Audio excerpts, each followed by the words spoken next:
झारखंड में ही या छत्तीसगढ़ में ही या उड़ीसा में ही, पूरे पैन इंडिया जो नॉर्थ ईस्ट को देख लीजिए या फिर वो दक्षिण भारत को देख लीजिए, अल्लारू सीताराम राजू को देख लीजिए या कोराराम भीम को देख लीजिए, वायनाड केरल के आदिवासी शहीदों को याद कर लीजिए, महाराष्ट्र में वासुदेव बलवंत फड़के की सबसे महान क्रांति में जो उनके सबसे बड़े नायक हैं वो रामसो आदिवासी लोग हैं, वही उनके साथ खड़े होते हैं और कोई खड़ा नहीं होता है। चितपावन ब्राह्मण उनके साथ नहीं खड़े होते, आदिवासी लोग उनके साथ खड़ा होता है।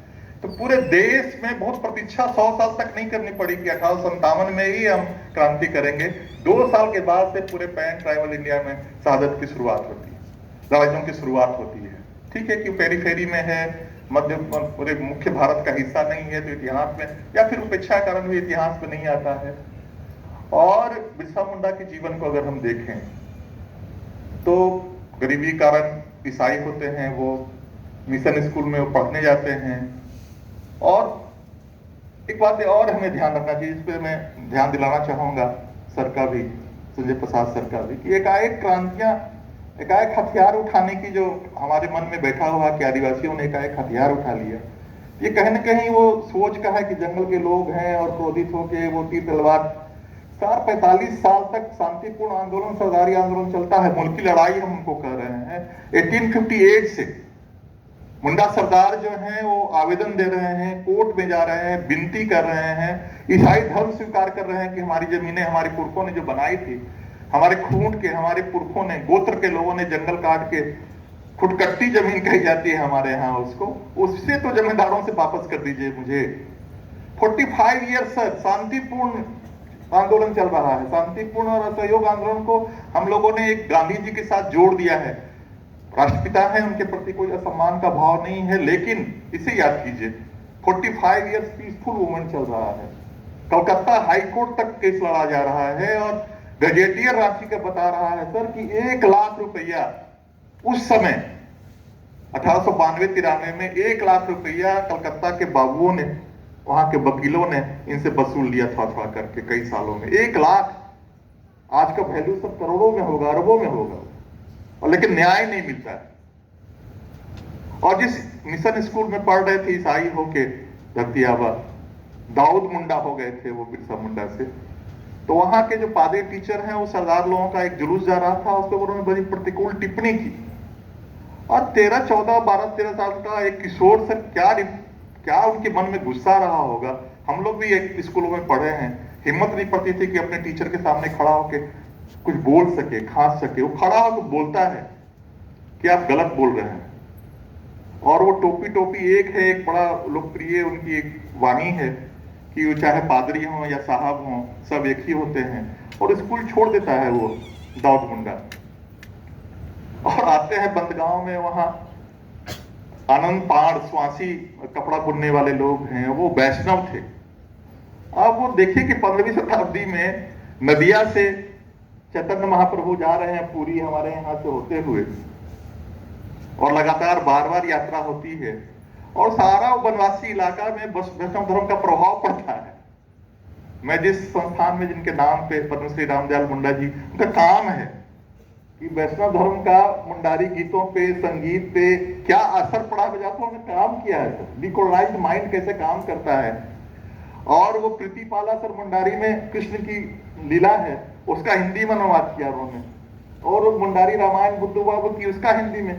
तो वैष्णव धर्म का बड़ा प्रभाव था, वो ग्रहण किया बिरसा मुंडा ने, फिर से सरना धर्म में आके आनंद पाल जी के साथ रह के। लेकिन आनंद पाल के उस गुरु को भी ये इच्छा थी कि वो मेरे साथ ही एकनिष्ठ हो, सरदारी आंदोलन में शामिल नहीं हो, तो उन्हें वहां भी छोड़ दिया। और फिर वो वहां हैजा पढ़ा और किस ढंग से उन्होंने चिकित्साएं की और कैसे उनकी लोकप्रियता बढ़ी, या फिर उनकी रणनीति रही होगी कि एक छोटे से इलाके में बड़े इलाके तक हमारी लोकप्रियता कैसे बढ़े। लेकिन कहते हैं कि उनकी जड़ी बूटियों से और उनके मंत्र से, फूकने से वो लोग चंगा हो जाते थे, स्वस्थ होते थे, और बड़ी लंबी लाइन उनसे इलाज करवाने के लिए। और कुछ वर्ष के बाद लगा कि नहीं। और ऐसे कई कहानियां कुमार सुरेश सिंह ने में की, कैसे स्वप्न में सिंह मूंगा का दर्शन और कई तरह के स्वप्नों का वर्णन आता है कि निर्देश मिल रहे हैं उनको, जंगल में वो बांसुरी बजा रहे हैं और बिजली गिरती है पेड़ पर, और उन पर भी पेड़ तो जल जाता है, बिरसा मुंडा को कुछ नहीं होता है, केवल एक तरह का चेहरा वो सुनहला जैसा हो जाता है। ये तरह कई की वदंतियां हैं, और वो फिर अपने को मसीहा के तौर पे एक बिरसायत पंथ की शुरुआत करते हैं, जिसमें वैष्णव धर्म की भी चीजें हैं। चंदन लेप लगाने से, जनेऊ पहनने से, तुलसी के पौधे को घर में रखने की, उसकी पूजा करने की सारी परंपराएं, और कुछ जो ओल्ड टेस्टामेंट में जैसे 10 चीजें होती हैं, उसे 10 चीज वहां की, मांस नहीं खाना है, मदिरा नहीं पीना है, वगैरह वगैरह। तो ये बिरसायत पंथ की शुरुआत जब वो लोकप्रिय हुआ, तब उनकी बानी बदली, और अगवा देशों में अगवा राज की जब बात आई तो ब्रिटिश हुकूमत को दिक्कत होने लगी, और कई तरह की पहले जो गिरफ्तारी हुई, और हजारीबाग जब जेल ले जाया गया उनको, तो जेल की मिट्टी की दीवार उसी रात को गिर गई बारिश से। तो उनके लोगों को लगा कि तो धरती आबा की खासियत है, उनकी वो अलौकिक प्रभाव है, तो उसी कारण से जेल भी उनको रखने में अक्षम हो रहा है, उनकी लोकप्रियता उससे बढ़ी। लेकिन 1899 में जो 9 जनवरी 1900 को वो डोंबारी पहाड़ी को घेर कर जो गोलियां चली और उसमें सैकड़ों लोग मारे गए, और सब अभी सर हम लोगों ने जो अनसंग हीरोज की तलाश शुरू की, तो उसमें घायल थे हाथीराम मुंडा, जिंदा अंग्रेजों ने उनको दफना दिया था। उनके हाथीराम मुंडा जी और उनके बड़े भाई को, जो मृत नहीं हुए थे, जिंदा थे, उनको दफना दिया था। ये अत्याचार की प्रकाष्ठा थी, हम जानते नहीं थे उन चीजों को। अभी हमारी किताब में वो जिंदा दफनाए गए शहीद भी आए सर, और किस ढंग से जेल में जहर दे के मारा गया सर से, अभी संजय प्रसाद सर से, कि राजा तिरोध सिंह वहां मेघालय में उनकी गिरफ्तारी होती है, और वो ढाका जेल में रखे जाते हैं, बाद में उन्हें भी जहर दे के मारा जाता है जेल में, और बिरसा मुंडा जी को भी जेल में। और बड़ा आश्चर्य है कि जो सामाजिक धार्मिक आंदोलन मुख्य धारा में चल रहे हैं, अंग्रेजों के या उनके विश्वविद्यालय से निकले हुए लोग उनके अनुरूप आंदोलन कर रहे हैं, तो उससे कोई बाधा नहीं हो रही। लेकिन पैन ट्राइबल इंडिया में जहां जहां शांतिपूर्ण आंदोलन हो रहा है, आपके यहाँ दक्षिण गुजरात में जो देवी आंदोलन हुआ, डेविड हार्डीमैन ने जिस पर काम किया है कि देवी आती थी और शराब पीने से मना करती थी, मांस खाने से मना करती थी, और गांधी जी की कई चीजें देवी के माध्यम से, और पूरे दक्षिण गुजरात से लेकर महाराष्ट्र तक जो है सारे शराब के ठेके बंद हो गए, बरसों बरसों बंद हो गए। अंग्रेज हुकूमत और सिंधी व्यापारी जो थे सब तबाह हो गए, तो वो आंदोलन को दबाया गया। या फिर आपके बगल में गोविंद गुरु जी का भगत आंदोलन याद कीजिए, मानगढ़ की पहाड़ियों पे वो गोली चलाया जाना और सैकड़ों के शहीद होना भीड़ लोगों को, उसको याद, पीसफुल मूवमेंट, शांतिपूर्ण आंदोलन था।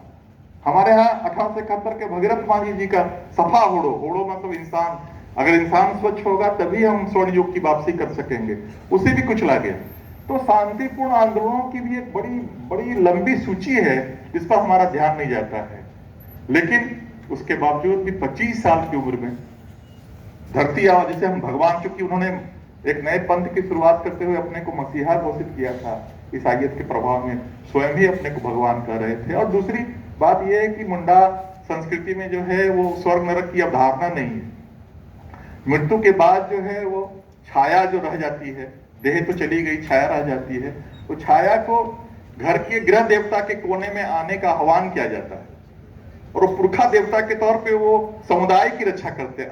अदिंग बोंको हमारे यहाँ मुंडारी में वो फिर पुरखा देवता हो जाते हैं, तो पुरखा देवता के तौर पे बिरसा भगवान हमारे।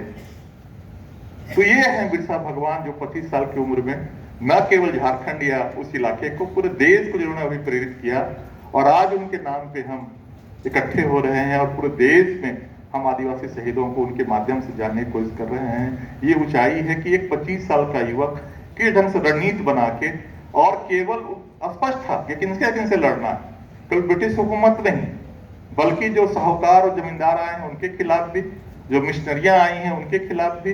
तो एक 25 साल की उम्र का युवक इतनी अच्छी रणनीति बनाकर इस ढंग की चीजें, इस ढंग का आंदोलन खड़ा कर देता है कि वो धरती आबा और भगवान कहलाता है। उन्हें याद करते हुए मैं, आप सब लोगों ने मुझे मौका दिया, मैं आप सबके प्रति आभारी हूँ। पुनः आप सबको जोहार करता हूँ। जोहार आपको।